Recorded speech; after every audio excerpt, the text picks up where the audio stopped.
Bom dia, meus irmãos. Hoje, 26 de julho, vamos para a nossa EBD, revista Conflitos da Vida. Hoje nós vamos para a lição 17, que é como aconselhar as pessoas. É a nossa última lição dessa revista. Hoje nós vamos trabalhar muito dentro do capítulo 19 de 1 Reis.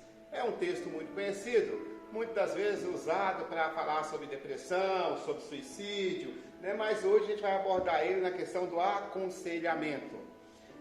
Antes de orar, eu queria parabenizar meu filho, Davi Lopes, hoje, completando 9 aninhos de idade. Desejo muitas felicidades, que Deus possa continuar abençoando. Bem, vamos orar. Senhor Deus, estamos, Pai, na Tua presença, gratos por poder falar da Tua palavra, Senhor. Venho pedir, Pai, que venha tocar em nossos corações tudo que for dito aqui, Pai, que seja dito para a Tua honra e glória, Pai. E que essa palavra possa ir ao encontro das pessoas, que elas possam receber. E que o Espírito Santo possa trabalhar na vida de cada um, para que elas possam, Pai, disseminar, que possam levar essas palavras às outras pessoas. É o que eu te peço e agradeço em nome de Jesus. Amém. Bem, irmãos, vamos para o alvo da lição de hoje.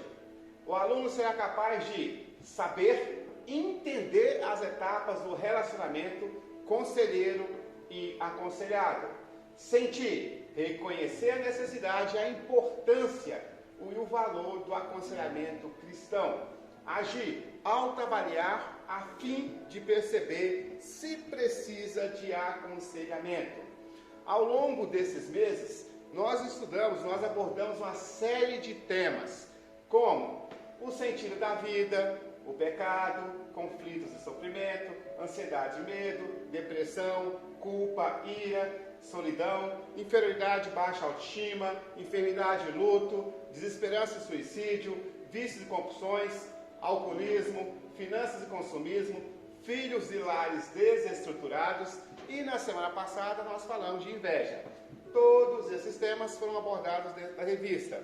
E o último ficou sobre como aconselhar pessoas. Porque tudo isso aqui são coisas que acontecem no nosso dia a dia e levam as pessoas a ficar desestabilizadas. E quase sempre elas precisam de um aconselhamento. Então vamos fechar hoje com aconselhamento. Gostaria de convidá-los a abrir as vossas Bíblias em Colossenses, capítulo 3, versículo 16. Colossenses, capítulo 3, versículo 16. Que a mensagem a respeito de Cristo, em toda a sua riqueza, preencha a vida de vocês. Ensinem e aconselhem uns aos outros com toda a sabedoria.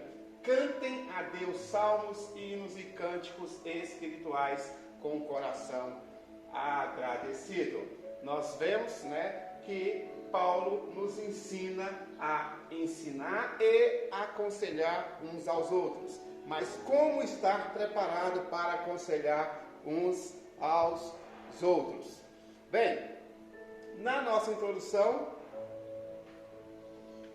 está: todos nós nos lembramos do contexto em que o profeta Elias é usado por Deus, numa saga extremamente intensa. Após 2 perseguições promovidas pelo rei Acabe e as experiências maravilhosas dos suprimentos de Deus para suas necessidades básicas, seja por meio de corpos, que está lá em 1 Reis 17, do 1 ao 7, ou de uma viúva, quando ele foi alimentado por uma viúva que nada tinha, mas Deus proveu. Em 1 Reis, capítulo 17, versículo 8 ao 24. Elias se apresenta perante o rei, enfrenta os profetas de Baal e é ameaçado por Jezabel, a esposa do rei, e foge para Horebe, em meio a crise existencial de grandes proporções, a ponto de pedir a morte a si mesmo. Bem, nós podemos ver nessa introdução, como eu disse, que a gente vai usar o livro de 1 Reis, capítulo 19. Foi logo depois que Elias desafiou os profetas de Baal, venceu os profetas de Baal e Jezabel o disse que o mataria. E ele temeu pela sua vida e fugiu para o deserto, a caminho do monte Horebe.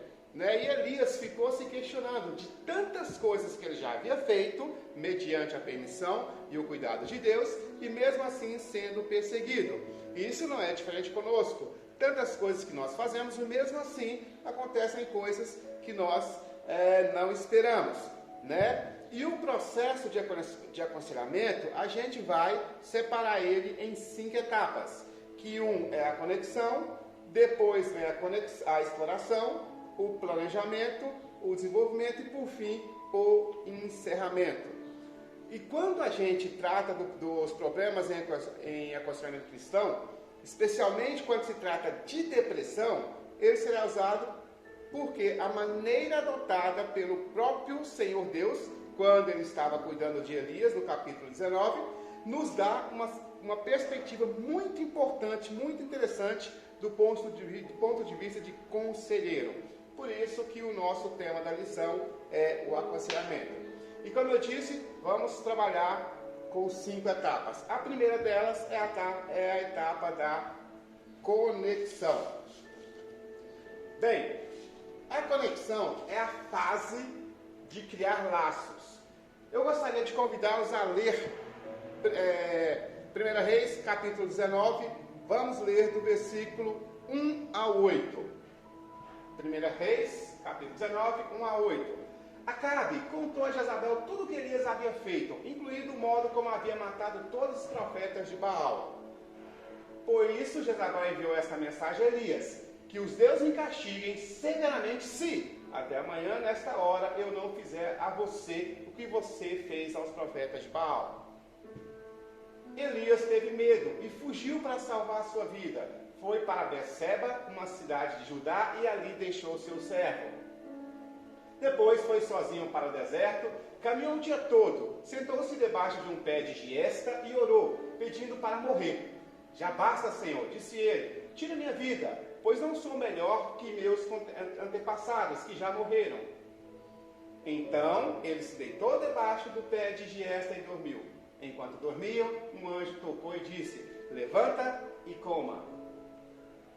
Elias olhou ao redor e viu perto de sua cabeça um pão assado sobre pedras quentes e um jarro de água. Ele comeu, bebeu e se deitou novamente. O anjo do Senhor voltou, tocou mais uma vez e disse: levanta e coma um pouco mais. Do contrário, não aguentará a viagem que tem pela frente. Elias se levantou, comeu e bebeu. Comeu, bebeu e o alimento lhe deu forças para uma jornada de 40 dias e 40 noites até o Monte Sinai, o Monte de Deus. Bem, nesse texto aqui, é importante dizer que o conselheiro é próprio Deus. E essa questão da conexão, essa questão de criar laço, ela é extremamente necessária e é preciso. É importante dizer que Deus poderia chegar e já impor sobre as condições de Elias, mas assim ele não fez. Ele deixou Elias bem tranquilo. Elias, ele estava muito chateado, Elias estava muito zangado e ele começou a caminhar. Ele estava tão zangado a tal ponto de pedir a morte, porque ele temia pela sua vida, estava desgostoso, né? E ele disse que, né, pediu a própria morte para ele lá no versículo 4 que nós lemos, ele pediu a própria morte. Então, a primeira coisa que Elias quis foi fugir. O primeiro passo para a ajuda era dar a ele a oportunidade de fugir. Para quê? Para que ele pudesse renovar suas energias, para encontrar disposição para o encontro do conselheiro. Né? Tanto é que o anjo acordou e pediu para que ele comesse. Não houve imposição nenhuma. Ou seja, houve laços entre o conselheiro e o aconselhado. Com o objetivo de quê? De estabelecer um programa de ajuda, de estabelecer um aconselhamento. E não há um aconselhamento eficaz se não existir confiança entre as duas pessoas, o aconselhado e o conselhado. Em nossos momentos de dificuldades, a gente precisa de uma igreja onde existem grupos confiáveis, onde existem pessoas confiáveis, líderes confiáveis que tenham habilidade para que possa fazer esse aconselhamento. Pessoas que são confiáveis, que as pessoas se sintam seguras em procurá-las. Geralmente, não funciona aconselhamento em que o conselheiro tenta forçar a barra, onde tenta arrancar emoções a qualquer custo das pessoas. Né? Tem que ser confiável. Né? Tem que também existir, no B seguinte também, estar disposto a dar total atenção. Elias estava no momento de agonia, mas em nenhum momento Deus foi muito evasivo com ele. Muito pelo contrário, deixou bem à vontade. Tem que ter habilidade para aconselhar. Na C e na D, né, tem que ter sido preparado para aconselhar. Como eu disse, tem que ter confiança mútua, tem que estar disposto a dar atenção, tem que ter o tempo, o time da pessoa, tem que ter habilidade, tem que estar preparado para aconselhar. Né? Tem que ter sido preparado através de quê? Através das suas experiências, através da palavra de Deus. Então o primeiro passo é a conexão. O segundo passo, a segunda etapa é a exploração. E eu gostaria de ler com os irmãos o capítulo 19, do versículo 9 ao 11. Nós fomos até o 8, agora só o 9 e o 11. Ali encontrou uma caverna onde passou a noite. Então o Senhor lhe disse: o que faz aqui, Elias? Ele respondeu: tenho servido com zelo ao Senhor, ó Deus do exército. Contudo, os israelitas quebraram a aliança contigo, derrubaram teus altares e mataram todos os teus profetas. Sou o único que restou, e agora também procuram me matar. Olha só, lá na questão, no início da conexão, deixou Elias falar. Agora o Senhor Deus chega e pergunta para Elias: o que está acontecendo?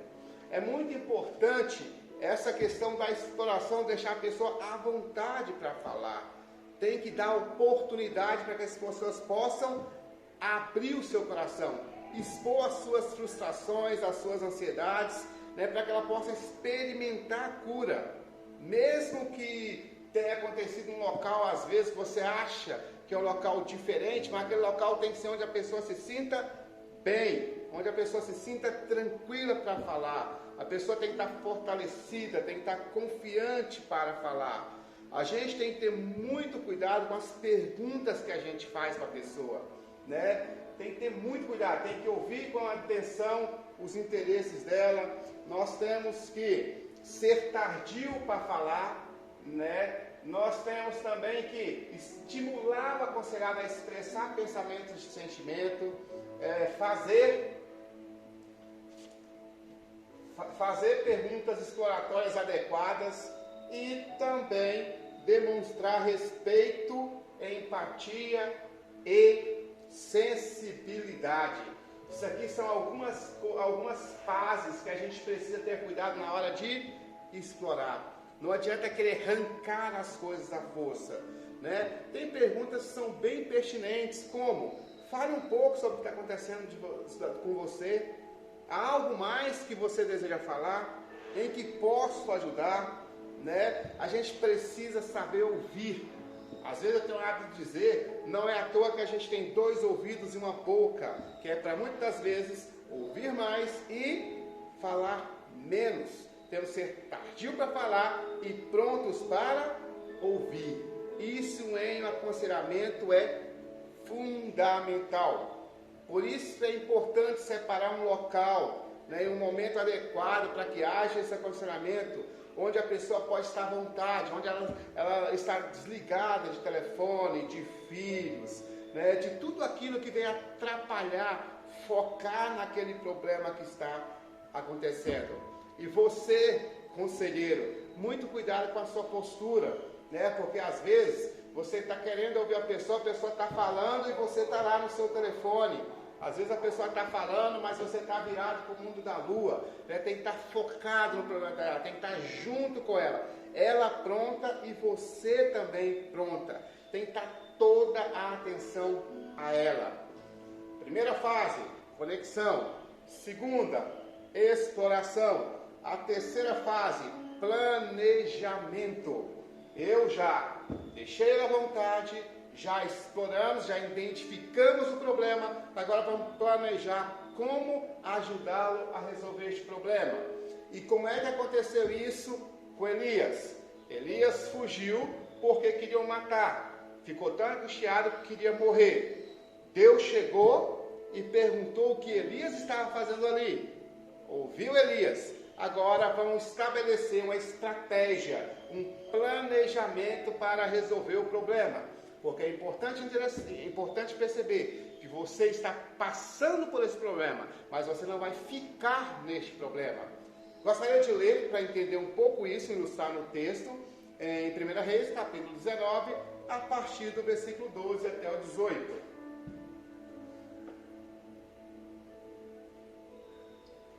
Depois do terremoto, houve fogo, mas o Senhor não estava no fogo. E depois do fogo veio um suave sussurro. Quando Elias ouviu, cobriu o rosto com a capa, saiu e ficou na entrada da caverna. E outra voz disse: "O que faz aqui, Elias?" Ele respondeu outra vez: "Tenho servido com zelo ao Senhor, o Deus dos exércitos. Contudo, os israelitas quebraram a aliança contigo, derrubaram teus altares e mataram todos os teus profetas. Sou o único que restou, e agora também procuram me matar." Então o Senhor lhe disse: "Voltem pelo caminho para onde veio e vá para o deserto de Damasco. Aqui inicia o planejamento para Elias." Então o Senhor lhe disse: "Volte pelo caminho por onde veio e vá para o deserto de Damasco. Quando chegar lá, unja Azael para ser o rei da Síria. Depois unja também Jeú, neto de Nissi, para ser o rei de Israel. E unja Eliseu, filho de Safate, da cidade de Abel-Meolá, para substituir você como meu profeta. Quem escapar da espada de Azael será morto por Jeel. E quem escapar da espada de Jeú, será morto por Eliseu. No entanto, preservarei 7.000 de Israel que nunca se prostraram diante de Baal, nem o beijaram." Então, identificaram, Deus, conversando com Elias, identificou o problema, agora já estabeleceu um planejamento, um plano de ação, da situação de sofrimento em que o aconselhado, no caso Elias, se encontrava. Então, ali já estabeleceu um planejamento para seguir. Então, quando for aconselhar alguém, que haja uma proposta de ação, que mostre para essa pessoa que existe uma solução, que existe esperança, que existe uma luz no final do túnel. Elias precisava saber que a situação que ele encontrava não era definitiva, que havia tarefa a ser executada, e essa tarefa tinha que ser executada por ele, e não por Deus. Deus estava só orientando, mas sim, quem tinha que fazer era ele. Deus poderia fazer? Poderia, mas aquilo era para ele fazer. Em alguns casos, pode ser, às vezes não acontece no primeiro encontro, pode ser no segundo, terceiro encontro, mas é importante que o aconselhado e o conselheiro e o aconselhado precisam estabelecer um planejamento de ajuda. Mas no aconselhamento cristão, devemos ter noções de princípio, meio e fim. Ele não pode ser eterno. Ele tem que ter etapas. Tem que ter início, meio e fim. Como aconteceu com Elias. É interessante que no capítulo 19 aborda uma série de fatos e dificuldades. Mas no 20 tudo isso já foi passado. Ou seja, ele estava passando por aquilo, mas não ia permanecer naquilo. E é importante também saber que o ajudador não é o sabe-tudo da relação. Ele vai estar talvez mais tranquilo devido à sua situação. E ele vai usar a sua experiência pessoal, vai usar a sua experiência bíblica para ajudar a pessoa que está com dificuldade. Porque normalmente a pessoa que está enfrentando dificuldade, ela fica mais travada, ela fica mais fechada. E isso perde a capacidade de ser criativa para sair daquele problema. Muitas vezes ela fica desanimada, não acredita que existe saída. Como Elias, ele quis a morte porque não enxergava a saída. Mas Deus veio e mostrou para ele uma forma que ele poderia sair. É importante fazer perguntas tais como: o que você acha que podemos fazer para solucionar esse problema? Não só um, os dois. O que posso fazer para te ajudar? Essas perguntas é importante fazer, para que ele sinta que nós possamos estar juntos. Aqui tem algumas letras que nós colocamos para que vocês possam ver, né? Analisar alternativas juntos, que nós já falamos. Buscar juntos as soluções. São os dois, não é só um. Traçar metas para o aconselhado. Ter início, meio e fim. Oferecer encorajamento e esperança. A pessoa tem que saber que existe esperança. E mostrar-se disponível para ajudar, independente da situação. Bem, então essa é a terceira etapa. A quarta etapa é desenvolver aquilo que foi planejado. Houve, né, a conexão. Quando Elias fugiu, foi preparado onde Deus o mandou comer. E ele comeu. Preparou, né, no início para que houvesse conexão. Depois veio a exploração, onde identificou as dificuldades que ele estava passando. Terceiro, houve um planejamento, onde Deus mandou: vai para Damasco. Planejou as ações e agora vai executar. Vem a questão do desenvolvimento dessa ação. Eu gostaria de convidá-los para ler, né, 1 Reis capítulo 19, apenas o 19 e o 21. Elias partiu, né, aquilo que foi mandado fazer, ele fez. Elias partiu e encontrou Eliseu, filho de Safate, orando em um campo. Havia 12 parelhos de bois no campo, e Eliseu arava com a última parelha. Elias se aproximou de Eliseu, lançou sua capa sobre os ombros dele e continuou a caminhar. Parte daquilo que o conselheiro falou, ele foi lá e executou. 20. Eliseu deixou os bois ali, correu atrás de Elias e disse: primeiro deixe-me dar um beijo de despedida em meu pai e em minha mãe, então seguirei. Elias respondeu: pode voltar, mas pense no que lhe fiz. Eliseu voltou para sua parelha de bois e os matou. Usou a madeira de arado para fazer o fogo e assar a carne. Distribuiu a carne para o povo da cidade e todos eles comeram. Então partiu com Elias como seu ajudante. Planejou, agora veio a questão da execução daquilo que foi planejado. O plano de ação que partia da situação de sofrimento em que o aconselhado se encontrava e seguia até o encerramento do caso. Então Elias estava numa situação muito difícil. Parou, explorou tudo aquilo que estava acontecendo, planejou e agora executou aquilo que foi planejado. Isso é extremamente importante. Inclusive tem 3 situações colocadas aqui, que é verificar que o aconselhado está agindo como planejado. Deus mandou, ele foi lá e fez aquilo que Deus mandou. Perceber juntos eventuais mudanças no curso da ação. Nem sempre vai ser aquilo, ser a forma que foi dito, mas se não é, a gente vai lá e corrige. Encorajar e orientar o aconselhado para os próximos passos que serão adotados, que foi o que Deus, que foi o conselheiro de Elias, fez, né? Nessa questão de desenvolvimento é importante que aquilo que foi planejado seja executado. E é importante também, sempre, antes de qualquer coisa, orar, pedir direcionamento divino, abrir o coração, chorar diante do Senhor. É importante ouvir a voz divina. E após os encontros do planejamento, os outros encontros de aconselhamento têm que ter algumas finalidades bem definidas, bem diretivas, que são verificar se o aconselhado está agindo como foi planejado, né? Que eu já coloquei isso aqui. Essas questões é extremamente importante. É verificar se realmente está agindo, perceber se tem mudança para trazer a pessoa para o que foi planejado de novo. É encorajar a pessoa sempre que ela pode. E como eu disse, sempre orar. Orar e orar. Quinta e última etapa, que vem a questão do encerramento.